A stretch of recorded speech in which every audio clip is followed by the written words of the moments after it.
न कि British soldiers ने। अब हम लोग देख लेते हैं कि हाइफा शहर कहां पर आता है और इसकी लोकेशन इतनी इंपॉर्टेंट क्यों है और साथ में ऐसा क्यों बोला गया है कि भारतीय सोल्जर्स ने हाइफा को मुक्त कराया था। और इसी के साथ में वहां के जो मेयर है, हाइफा के मेयर है, उन्होंने भी इस बात को कंफर्म कर लिया है कि हमारे द्वारा अब हमारे हिस्ट्री की बुक के अंदर बदलाव करने जा रहे हैं और साथ में भारतीयों का जो कंट्रीब्यूशन है हाइफा शहर को मुक्त करवाने के लिए उसका व्यापक तरीके से प्रचार किया जाएगा। साथ में पूरी हिस्ट्री में हम लोग भारतीयों के योगदान को या कंट्रीब्यूशन को हम लोग आगे बढ़ाएंगे। इसी के साथ में अलग अलग जगह पे ये चीजें बातें लिखी गई थी। Indians not British soldiers liberated us, mayor of Israel Haifa. तो ये हम लोग कह सकते हैं कि बहुत ज्यादा इस चीज को कवर किया गया था और इसी के साथ में हम लोग कह सकते हैं कि Indian troops liberated Haifa not British. ये पूरा कंप्लीट वो अपनी हिस्ट्री बुक को रिवाइज करने जा रहे हैं। तो हम लोग सबसे पहले ये समझ लेते हैं कि ये जो इनका शहर हाइफा है वो किस जगह पर है और साथ में ये हाइफा का जो युद्ध है वो क्या है।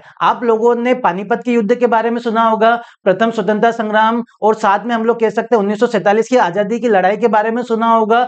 अलग अलग तरीके के बहुत सारे युद्धों के बारे में